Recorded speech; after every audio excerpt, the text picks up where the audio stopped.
Hola, buenas tardes, profesor. Nosotros le vamos a presentar la unidad número 4, que son cadenas de Markov. Y los integrantes del equipo somos García González, Jonathan Daniel, Gil Dionisio Ana Brenda, Segura Remigio Daniela, Salazar de la Cruz Bruno y su servidora Rosas Cruz América Sachi. Y bueno, comenzamos.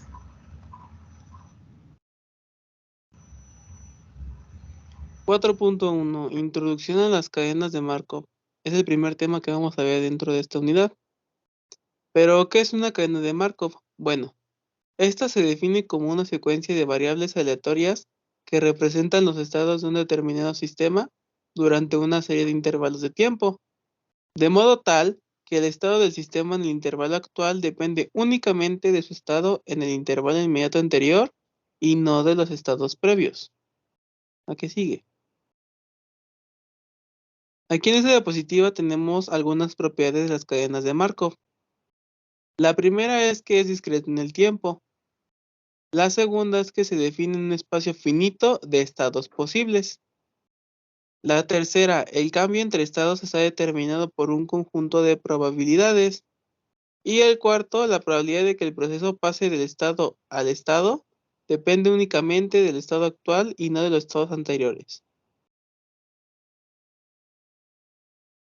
En el tema 4.2 tenemos la probabilidad de transiciones estacionarias de n pasos. Suponga que estudiamos una cadena de Markov con matriz P de probabilidad de transición conocida. Como todas las cadenas con las que trataremos son estacionarias, no nos importará identificar nuestras cadenas de Markov como estacionarias. Una pregunta de interés es, si una cadena de Markov está en el estado y en el tiempo m, ¿cuál es la probabilidad de n periodos después de la cadena de Markov está en el estado J?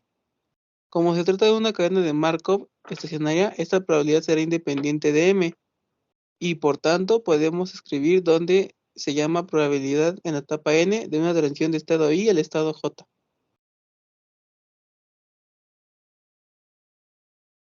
La que sigue.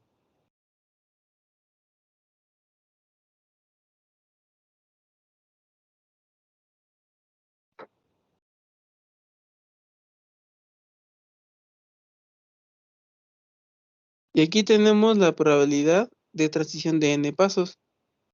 Para eso, la matriz de probabilidad de transición de n pasos se puede obtener calculando la enésima potencia de la matriz de transición de un paso. Y pues como pueden observar, ahí tenemos la fórmula.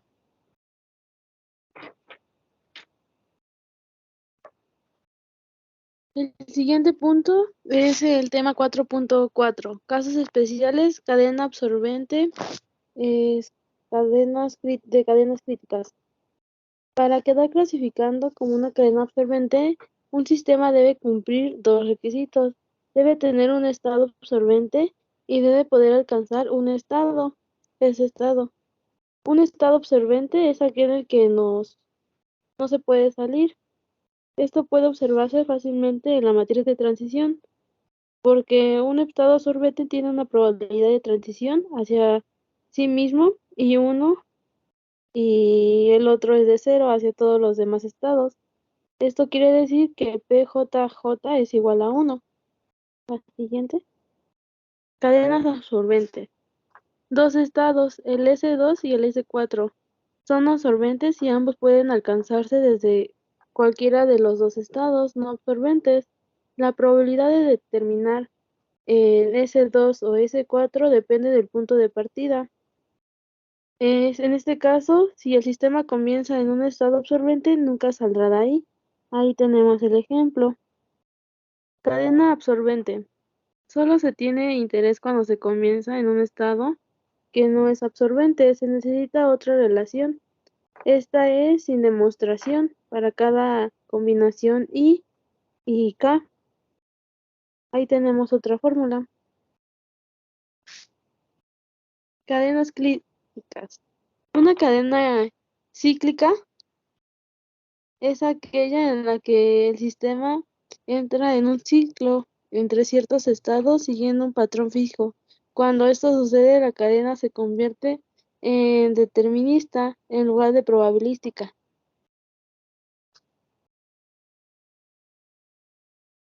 Y bueno, la cadena cíclica se puede reconocer una cadena en una matriz de transición por la presencia de uno en dos o más renglones.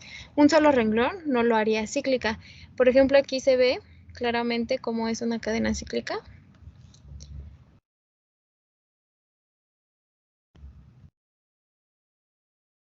Tema 4.5. Uso de software. El software Stone Tree permite formular un modelo de Markov es mediante el uso del software. Una macro que se incrusta en Microsoft Excel, por lo que otras características de Excel también están disponibles al mismo tiempo. Lo primero que se debe reseñar es que Stone no genera un diagrama de transición de Markov, pero, en cambio, utiliza un árbol de Markov similar al que se utiliza en el tree Stone Tree. La construcción de un modelo de Markov en Stone Tree es de un estilo más libre. No existe una formulación estándar en Stone Tree y los nodos y arcos se pueden arrastrar a cualquier lugar de la hoja de cálculo. Lo único que hay que tener en cuenta es que para Stone Tree hay dos tipos de arcos. La flecha ondulada representa una transición con una determinada velocidad, mientras la flecha recta muestra una transición instantánea.